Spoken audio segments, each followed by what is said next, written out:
얘들아 안녕. 매일 성장하는 한국사 14번째 디딤 영상입니다.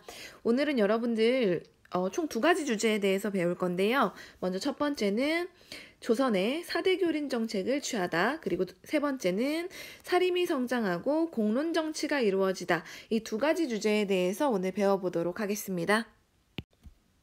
자, 먼저 여러분들 첫 번째 조선의 외교 정책 4대 교린 정책을 취하다 먼저 들어가 볼게요.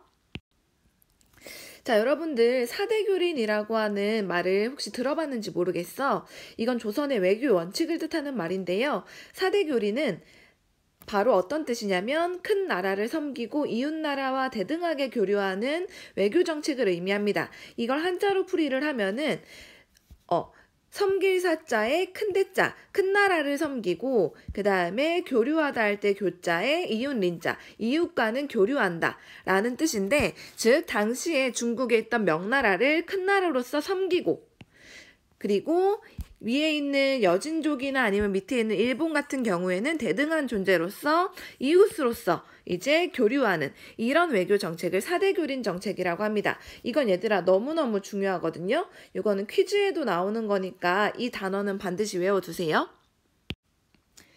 자, 그러면 여러분들 4대 교린 정책 중에서도 이제 4대 외교에 대한 내용 먼저 볼게요. 4대는 방금도 봤지만 커다란 나라를 섬기는 것, 즉 조선의 입장에서는 명나라를 섬기는 것 4대 외교라고 하는데, 자, 조선의 4대 외교, 이것도 굉장히 중요합니다. 조선이 4대 외교를 하게 된 배경이 뭐냐면, 여러분들 명나라 같은 경우에는 기억날지 모르겠는데 그 몽골족이 세운 원나라를 쫓아내버리고서 다시 중국 땅을 되찾은 한족이 세운 왕조가 바로 명나라잖아. 이 명나라가 세워진 다음에 명나라가 자기 주변 국가들에게, 자, 이제 한족이 새로운 국가 명나라를 세웠다. 너네 주변 국가들은 우리에게 복종하거라. 우리에게 충성을 맹세하고 우리에게 조공품을 바쳐라. 물품을 바쳐라.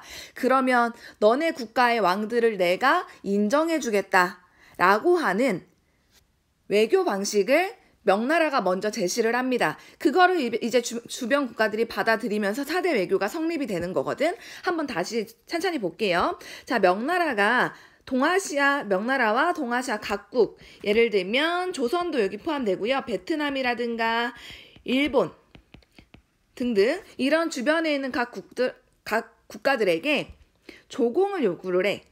너네 나한테 물건 바쳐. 그러면 너네 국가의 왕을 내가 인정해줄게. 그 국가의 왕이라고 내가 공식적으로 국제적으로 인정해줄게. 이게 책봉이라고 하는 거야. 즉 명과 동아시아 각국 사이에서 조공책봉 체제, 물건 바치면 인정해주는 이 체제를 바탕으로 해서 4대 외교가 성립이 되는데, 이거를 조선도 받아들여서 명나라를 이제 큰 나라로서 섬기게 됐다는 소리예요.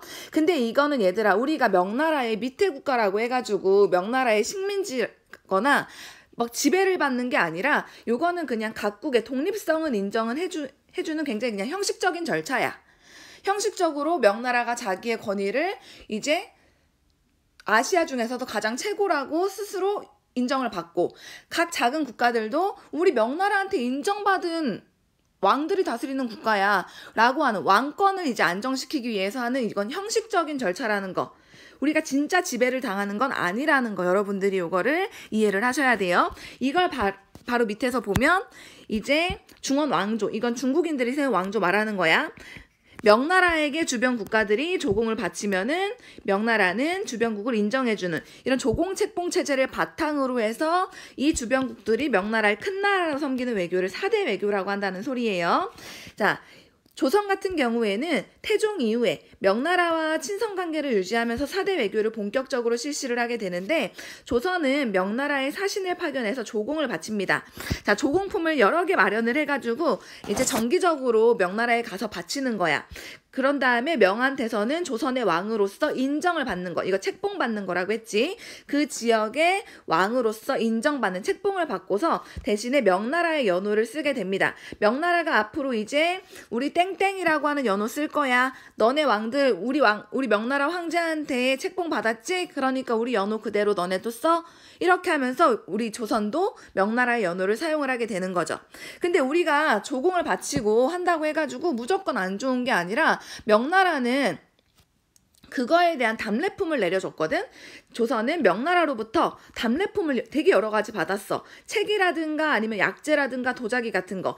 즉 우리가 조공을 바친다고 해서 우리 손해가 아니라 오히려 우리는 훨씬 더 많은 선진 문물을 받아들일 수 있는 그런 이득을 본 그런 관계라고 보면 돼. 이거 되게 재밌는 일화도 있어. 원래는 3년에 한 번씩만 명나라가 바치라고 했거든. 근데 막 조선이 이런 답례품 받으려고 막 1, 2년에도 막 몇 번씩이나 보내버리고 하니까 명나라가 조선 너네는 그만 좀 보내. 뭐 이렇게 한 기록들도 있어요. 우리는 이득을 보기 위해서 한 거라는 거 알 수 있는 거죠. 즉, 이 조선의 4대 외교의 특징 알아두실 필요가 있어. 왕권, 조선이 왕권을 안정시키고, 즉 가장 큰 나라인 명나라한테 인정을 받았다는 거니까 왕권을 안정시키고 이제 국제사회에서 지위를 확보하기 위해서 이런 4대 외교를 했다라는 특징이 있고요. 그리고 답례품을 받음으로써 중국의 선진문물을 수용해서 조선이 경제적으로나 아니면 문화적으로 실제적인 이익, 실리를 추구하기 위한 그런 특징이 보인다라는 거 여러분들이 알아두세요. 자, 그럼 이제 조선의 교린 정책 한번 보도록 하겠습니다. 교린은 이웃과 교류하는 거라고 했잖아. 즉 주변에 위에 있는 여진족이랑 아래에 있는 일본과 어떻게 이제 교류 관계, 교린 관계를 맺었는지 한번 볼게. 먼저 여진을 먼저 볼게요. 여진은 우리 조선의 북쪽에 있죠. 북쪽에 특히 동북쪽에 있습니다. 여진. 그 옛날에 고려시대에 여진 정벌할 때 그 여진 있죠. 그거 말하는 거야. 그 여진이 금나라 세웠는데 또 원나라 몽골한테 멸망했었다고 말을 했었잖아. 그 남은 여진족이 계속 여기에 살아 있었던 거야. 계속 살고 있었던 거예요. 그래서 이 여진들이 가끔씩은 이렇게 조선의 국경을 침범하기도 했었단 말이야. 그래서 여러분들 알고 있는 세종대왕 때 여진이 자꾸만 국경을 침범하고 조선인들을 약탈을 하니까 당시에 세종이 최윤덕이랑 김종서라고 하는 장군을 시켜가지고 여기에 살고 있는 여진족을 토벌시켜버려.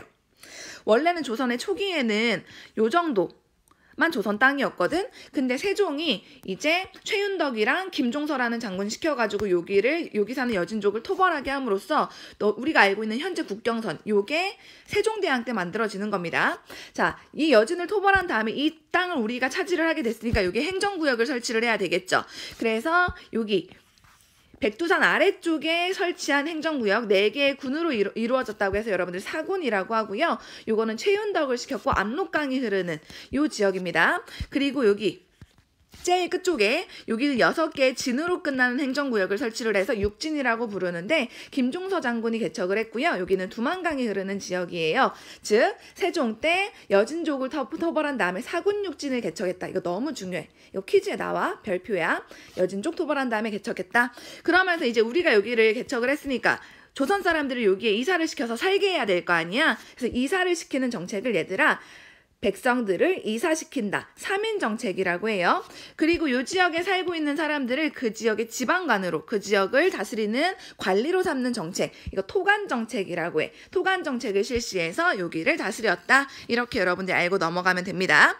근데 이렇게 마냥 계속 토벌하고 공격하기만 하면 여기 있는 애들이 여진족들이 빡쳐서 들고 일어날 수가 있잖아. 그러니까 잘 달래주는 정책. 회유책이라고 해. 회유책도 실시를 하는데 여진족이 침범하는 이유가 조선에 물건이 필요해서 많이 침범을 하거든요. 그래서 이 국경 지역에 무역할 수 있는 무역소를 설치해서 제한적으로 여진족한테 교류할 수 있도록 허용을 해주고요. 그리고 조선으로 넘어와가지고 저 조선인이 되고 싶어요 라고 귀화를 한다고 하죠. 귀화한 여진족 지배층한테는 관직도 주고 토지도 수여하면서 잘 달래는 정책도 같이 했다라는 거. 자, 이제 일본과의 외교 정책, 교린 정책도 한번 볼게요. 일본 같은 경우에는 일본도 얘들아 고려 말부터 계속 왜구가 침략을 했었잖아.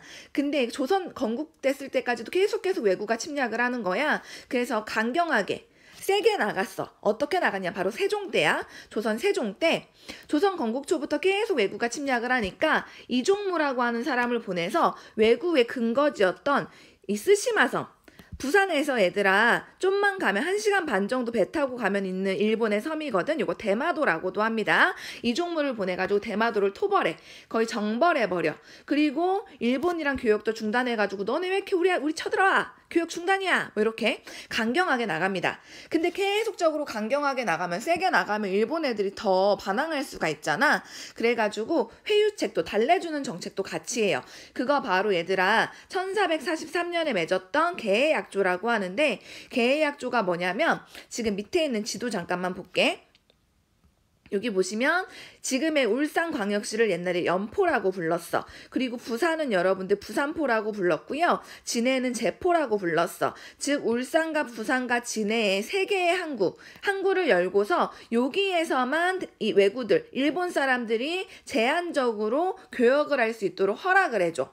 그래서 여기에는 일본 사람들이 교류할 수 있는 그런 일본인 관리하는 관청이 따로 만들어지거든. 그거를 얘들아 외관이라고 해. 즉 개의 약조는 이 세 가지 포로 끝나는 세 가지 지역 3포를 개항을 해서 여기 안에서만 제한된 범위 내에서 교역을 해주는 거야. 근데 제한된 범위가 뭐냐면 무역을 할 수 있는 배의 숫자를 딱 50척만 정해. 배는 50척만 들어올 수 있는 거야. 자, 이렇게 해서 제한을 둬가지고 교역을 합니다. 근데 일본이 50척은 부족해요. 더 해주세요 라고 하니까 조선 정부가 그건 안 돼 라고 해. 그러니까 일본 애들이 왜 우리 말 왜 안 들어줘? 라고 하면서 난을 일으키는 이 3포에서 난을 일으키는데 이걸 또 3포 외란이라고 합니다. 즉 이런 식의 일들도 있었다. 개약조 같이 달래주는 정책했는데 일본 애들은 오히려 더 많이 요구하고 이것 때문에 3포 외란 발생하고 이런 사건들도 있었다는 거 알아두시면 될 것 같아요. 자, 여기서 여러분들이 하나 포인트로 생각을 해야 되는 게 지금 여진은 강경책에서 사군육진 개척하고 그리고 일본 같은 경우에는 강경책으로 이종무 보내가지고 대마도 토벌하잖아. 근데 이게 다 어느 왕 때라고? 바로 전부 다 세종 때라고. 세종이 너네가 그냥 단순히 머리가 좋고 천재인 왕으로 생각하는데 이렇게 군사 전략도 굉장히 잘하는 왕이었다는 것도 알 필요가 있을 것 같아요. 자, 그리고 이제 여진이나 일본이나 명나라 말고 기타 국가와의 관계도 한번 볼게. 자, 지금 여러분들 여기 우리 땅 한반도가 있죠. 밑에 보시면 태국이라는 국가도 있고요. 그리고 인도네시아, 그리고 지금의 일본의 오키나와 이렇게 있는데 당시에 태국은요, 여러분들 시암이라고 불렀고요. 인도네시아는 자와, 그리고 오키나와는 류큐라고 하는 왕국이 따로 있었어. 이런 국가와도 여러분들 물건 같은 거 교류하면서 있었다. 별로 중요하진 않지만 이런 국가와도 교류했다. 알고 넘어가면 될 것 같아요. 자, 이제 세 번째 주제입니다. 사림이 성장하고 공론 정치가 이루어지다 한번 볼게요. 자, 본격적인 내용 배우기 전에 우리가 이제 지난 시간에 배웠던 조선 왕들 한번 볼게요. 먼저 태조 이성계도 배웠었고, 그 다음에 태종 이방원 배웠었고요. 그 다음에 세종 배웠었고요. 그 다음 세조 배웠었고요. 성종 배웠었어. 그치? 성종이 조선의 9대 왕이었었고, 이 성종 때 여러분들 경국대전 완성했던 그 조선의 성종이야. 사림이라고 하는 새로운 정치 세력이 조선에 이제 등장하기 시작을 합니다. 자, 왕들과 함께 조선을 이끌었던 조선의 신하들은 여러분들 전부 다 그 시작은 급진파 신진사대부들 그들이었어. 그리고 그들의 후손들이 계속적으로 이제 조선의 왕들을 도와주면서 급진파 신진사대부들의 후손들이 왕들을 도와주면서 이렇게 정치 권력을 신하들이 장악을 하고 있었는데 특히나 이 세조가 계유정난 통해가지고 왕위를 찬탈을 하잖아. 이 세조를 도와줬던 당시에 이 급진파 신진사대부들을 이어받았던 신하들을 여러분들 훈구라고 불러. 훈구. 자, 근데 이 훈구라고 하는 세력이 그 기원이 급진파 신진사대부고 조선 건국 초부터 계속 권력을 잡고 또 세조를 도와주고 하다 보니까 굉장히 이 신하들이 이 세력들이 권력이 세. 이 훈구라고 하는 세력이 권력이 세니까 성종 때는 이 훈구를 견제하기 위해서 여러분들 사림이라고 하는 새로운 세력을 등용하게 되는데 이들에 대해서 한번 배워보도록 할 거예요. 자, 사림의 등장 한번 보면 사림은 15세기 이후에 지방에서 성장한 세력들이고요. 이들 같은 경우에는 지방에서 유학을 공부한, 성리학을 공부하는 사람들이라고 생각을 하면 돼요. 자, 그리고 도덕이나 의리를 바탕으로 하는 정치를 얘들아 왕도 정치라고 불러. 즉 사림들은 도덕이나 의리를 바탕으로 하는 이 왕도 정치, 이걸 굉장히 강조를 하는데 힘이나 무력을 사용한 정치보다는 도덕이나 의리나 어진 마음이나 이런 것 통해서 정치를 해야 된다라고 주장을 하고요. 그리고 이들이 지방에서 성장한 세력이다 보니까 지방이 스스로 통치할 수 있도록 해야 된다. 국가가 너무 간섭하면 안 된다. 이걸 어려운 말로 향촌, 즉 향이 그 고향할 때 향의 마을 촌자거든. 고향 마을, 즉 지방에 있는 마을은 스스로 정치를 하게 냅둬라, 국가가 간섭하지 말라 하는 향촌 자치를 추구를 하게 됩니다. 자, 이들 같은 경우에는 아까도 말했지만 지방에서 성리학을 공부하는 성리학자들인데, 이들을 여러분들 바로 조선의 9대왕 성종 때 훈구 세력을 견제하려고 사림을 대거 등용을 하기 시작합니다. 이 훈구라고 하는 이전 조선 건국 초부터 권력을 잡았던 이들을 견제하고자 등용을 했기 때문에 이 사림들은 대부분 삼사 하면 여러분 사헌부, 사간원, 홍문관, 즉 권력의 독점과 부정을 방지하기 위해서 설치한 기관들이잖아. 이 3사에 언관직에 주로 임명을 합니다. 언관직은 여러분들 그 3사에서 특히나 뭐 감찰을 하거나 감시를 하거나 그리고 왕에게 간쟁하는 업무야. 그러니까 싫은 소리하고 남들 부정 저지르나 안 저지르나 보고, 이런 역할이라고 여러분들이 생각을 하시면 됩니다. 자, 여러분들 여기 있는 표, 훈구 세력과 사림 세력을 비교한 표거든. 요거 여러분 여백이나 아니면은 포스트잇에다가 적어 오세요. 이거 적어 오시면 선생님이 도장 또 하나 드릴게요. 자, 훈구 세력은 여러분 아까도 말했지만 기원은 고려 말의 급진파 신진사대부들이고요.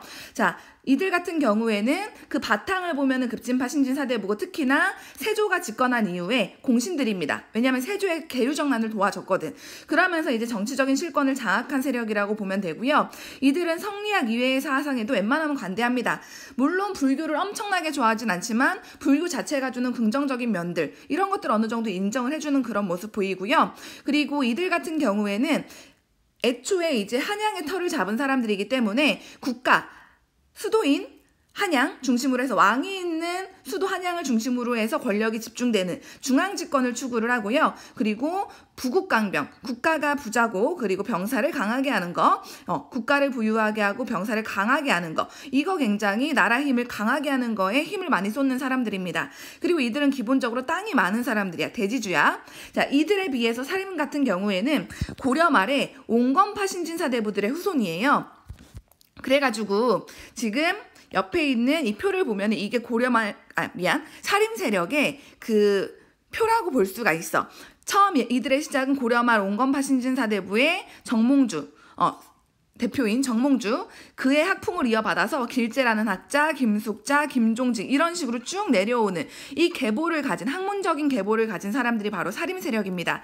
이들은 방금도 말했지만 성종 때 정계에 진출을 하고요. 3사에 주로 임명이 되고, 이들의 특징은 성리학만이 답이라고 생각을 해. 유교 사상 이것만이 답이고 그 이외의 사상들은 전부 다 배척하는 사람들입니다. 이들은 향촌 자치, 훈구와는 반대적 지방이 근거지인 사람들이기 때문에 향촌 자치, 그리고 뭔가 강한 거, 힘, 이런 것보다는 도덕이나 의리, 어진 마음, 이런 거 강조하는 왕도 정치, 요거 추구하는 사람들이고, 그리고 향촌의 중소 지주 출신입니다. 땅이 엄청 많진 않고 중간이나 작은 땅의 주인이라고 생각하시면 돼요. 여기 있는 그림 통해서도 여러분들이 한번 이 훈구랑 사림도 한번 비교해보면 될 것 같아요. 사림 같은 경우에는 훈구를 고인물이라고 생각하고 계속적으로 3사에서 훈구를 비판을 합니다. 훈구가 저러면 아니 되옵니다, 전하. 저건 잘못됐습니다. 부정부패 저지르고 있습니다, 전하. 계속 이런 식으로 뭔가 아닌 거 아니라고 또박또박 말해주는 사람이라고 생각하시면 돼.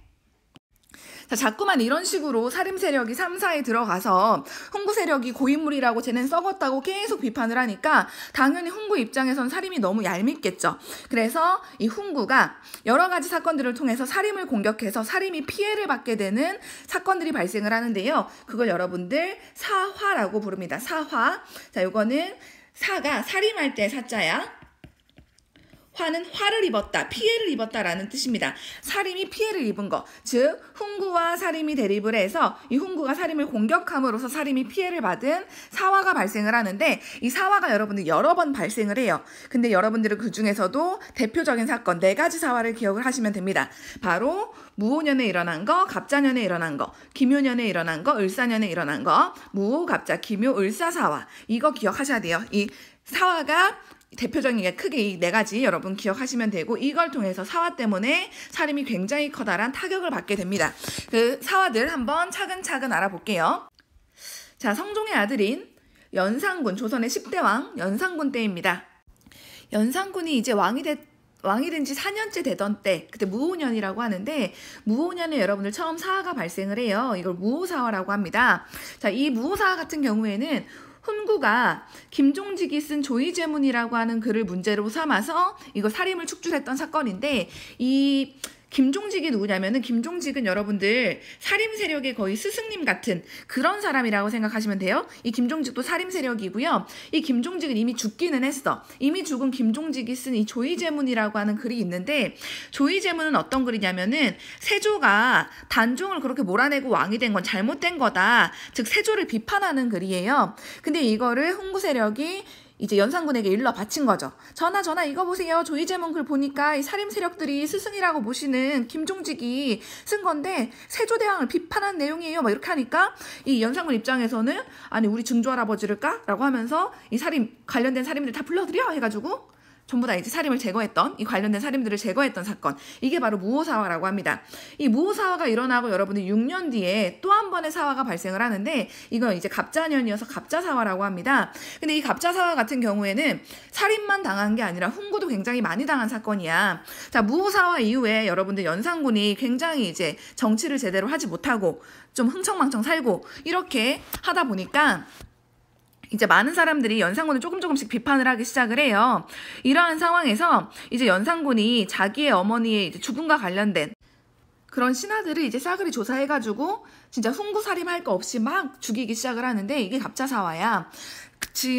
그 성종의 부인 중에 패비윤 씨라고 있습니다. 패비는 여러분들 쫓겨난 부인이야. 자, 이 사이에서 태어난 게 이제 연산군이거든. 이 패비윤 씨가 이제 기록으로는 굉장히 질투심도 심하고 성종의 얼굴에 손톱 자국을 냈다라고 해가지고 이제 신하들에게 이제 저런 부인으로서 자격이 없는, 왕비로서 자격이 없는 저 여자는 쫓아내야 된다라고 해가지고 결국에는 이 패비윤 씨가 사약을 먹고서 죽게 되거든요. 근데 이 연산군이 자기 엄마한테 엄마 죽는 거에 동의했던 애들, 그리고 사약 내리는 거 찬성하고 그 업무 집행했던 사람들 그냥 싸그리 다 조사하고 진짜 미친 듯이 몇 개월에 걸쳐서 다 죽이기 시작을 해요. 이걸 여러분들 바로 갑자사화라고 해. 이러면서 이제 훈구 살인할 거 없이 엄청나게 많이 제거를 당합니다. 이러다 보니까 연산군이 계속 있다가는 나만 아는 신하들이 없겠다라고 해서 당시에 훈구 세력들이 중심이 돼가지고 연산군을 몰아내고 중종을 왕으로 올리게 되는데요. 그 사건을 바로 중종반정이라고 합니다. 즉 연산군의 폭정으로 훈구가 중종을 왕으로 세운 사건이라고 생각을 하면 돼요. 이러면서 이제 연산군은 정당하게 이제 왕을 끝까지 하지 못하고 결국에 쫓겨나게 돼가지고 이제 쫓겨난 왕이니까 군, 왕자 시절의 명칭으로 불리게 되는 거죠. 묘호가 따로 없이. 이 무오사화부터 갑자사화까지 이 스토리는 여러분들 한번 쭉 지금 이해하시고 이제 넘어갈게요. 이제 중종이 왕이 됐습니다. 조선의 11대 왕 중종. 자, 이 중종 때 여러분들 또 한 번의 사화가 발생을 합니다. 그 사화를 여러분들 기묘사화라고 하는데요. 그 발생한 배경을 먼저 한번 보면은, 이 중종이 훈구들에 의해서 왕이 됐잖아. 훈구들이 이제 중종반정을 주도를 했으니까. 근데 이 훈구가 너무 제멋대로 자기들이 이제 권력을 마음대로 남용하는 거를 이제 방지하기 위해서, 즉 견제하려고 중종이 조광조라고 하는 사람을 대표로 해서, 얘는 사림이야, 사림.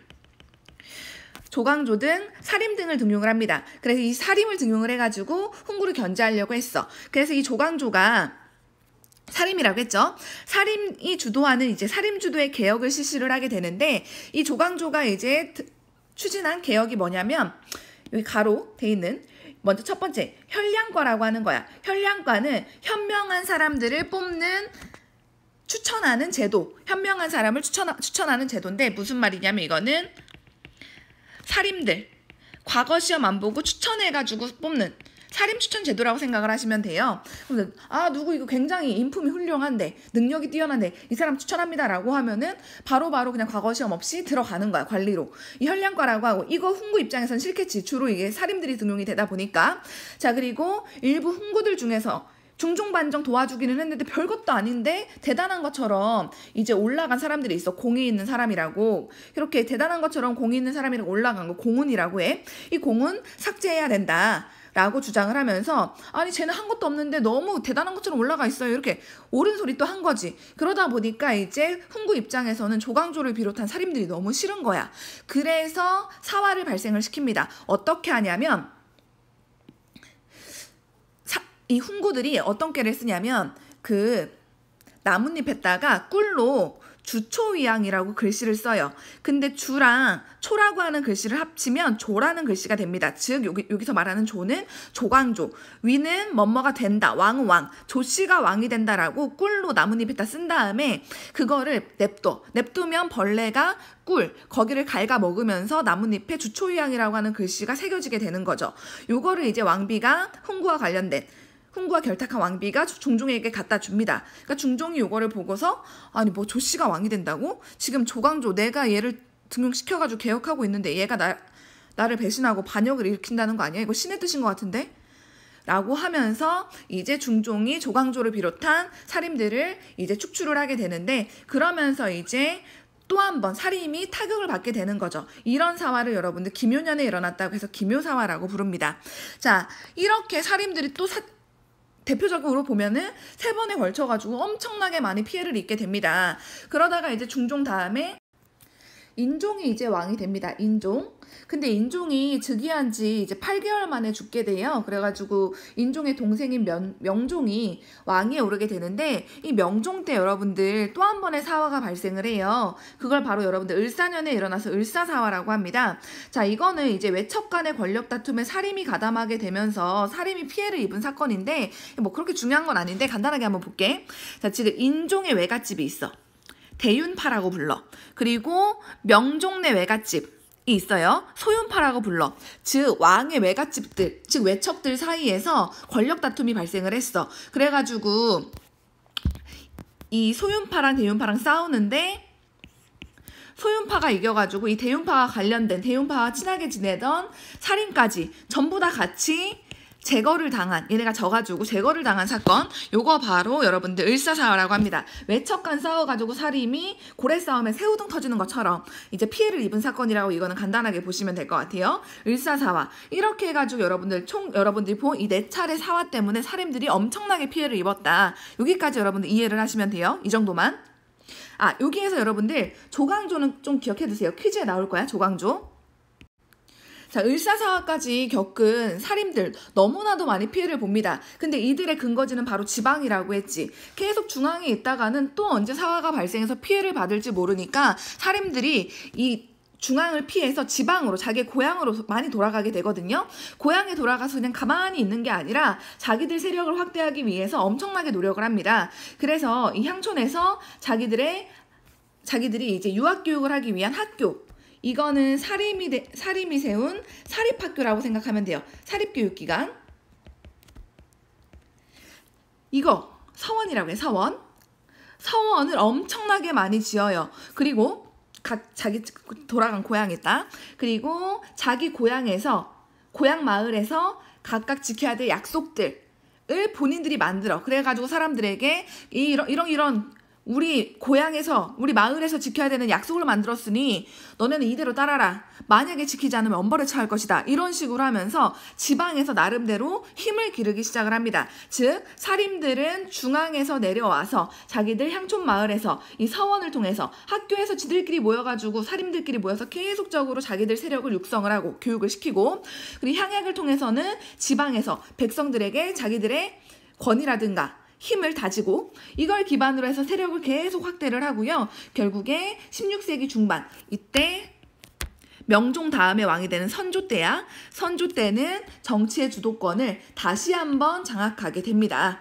자, 지금 밑에 있는 향약 보면은 향약은 말 그대로 향촌에서 지켜야 되는 약속이거든. 간단하게 볼게. 뭐 부모에게 불손한 자, 형제가 서로 싸우는 자, 뭐 이런 식으로 이웃과 화합하지 않는 자, 뭐 회의에 늦은 자, 좌중에서 떠들썩하게 다투는 자, 이런 식으로 이런 거 안 지키면은 다 처벌을 하는데, 이거 처벌하는 게 살인인 거야. 만든 것도 살인이고 처벌하는 것도 살인이니까 당시의 백성들은 다 살인의 말을 잘 들을 수밖에 없어. 그러니까 향약을 기반으로 해가지고 살인이 향촌에서의 지배권 굉장히 강화됐다. 이런 식으로 자기들 세력을 지방에서 탄탄히 기르고 계속 위로 과거시험 통해가지고 올려보내니까 결국에 16세기 중반에는 다시 한번 정치의 주도권을 장악할 수 있었다는 소리입니다. 자, 밑에 있는 표 한번 볼게요.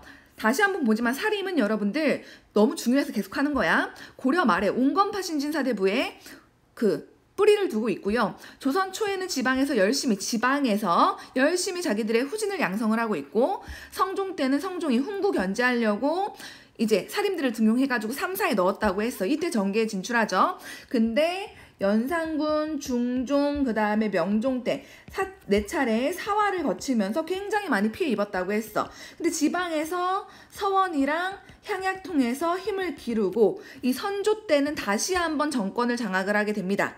다시 한번 정권 장악했어. 그러면은 이때 선생님 이때는 훈구 없어요? 이제 훈구가 많이 늙고 해가지고 많이 사라졌어. 그러니까 사림들이 정권을 완전하게 거의 다 장악을 할 수 있었어. 그러면 지들끼리 잘 이제 정치하면 되잖아. 근데 문제는 뭐냐면 자기들끼리 또 의견이 갈려서 이제는 사림이 지들끼리 싸우기 시작을 합니다. 이걸 여러분들 바로 붕당이 형성되었다라고 하는데, 붕당은 여러분들 지금의 정치 정당이라고 생각하시면 돼요. 정당. 마치 더불어민주당, 국민의힘 뭐 이런 거 있는 것처럼 정치 정당이야. 정당이 생기기 시작을 하는 겁니다. 이거 붕당이라고 해요. 요거 붕당은 살인과 사림이 대립해서 만들어진 게 붕당이다. 너무 중요해. 여러분들 살인과 훈구가 대립해서 발생한 거는 사림이 피해를 입은 사화잖아. 살인과 사림이 대립해서 여러분들 만들어진 거는 붕당이에요. 서로 갈라진 거야. 파가 나뉜 거야. 자, 배경을 볼게. 왜 파가 나뉘게 되었냐. 바로 이주전랑이라고 하는 굉장히 좋은 관직 때문에. 이거 누구 임명할까? A라는 사람 임명하자. 응, 난 싫은데? B라는 애 임명하자. 싫은데?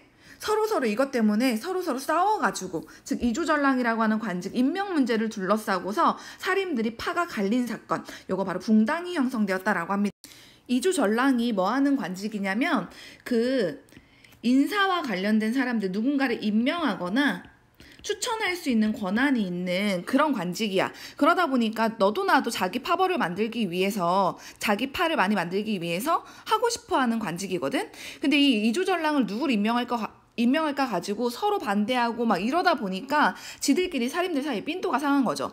그래가지고 결국에는 사림이 동인과 서인이라고 하는 붕당으로 각각 나뉘게 되는데, 이걸 여러분들 붕당이 형성이라고 하는 거야. 자, 이거와 관련된 사료가 바로 밑에 있어요. 붕당이 왜 형성되었는지 그 배경과 관련된 사료입니다. 이거 너무 중요하고요. 여러분들 시험에도 나올 거니까 이건 좀 보셔야 돼. 자, 한번 볼게요. 자, 김유원이라고 하는, 이거 사림이야. 김유원이 과거에 장원으로 합격해서 이주전랑의 물망에 올랐다. 얘 장원급제 했으니까 김유원 이주전랑 시키죠 라고 하는데, 이 김유원이 윤원영, 이 윤원영이 누구냐면 그 명종의 삼촌이고 좀 제대로 좀 정치를 막 그렇게 막 청렴하게 한 사람은 아니야.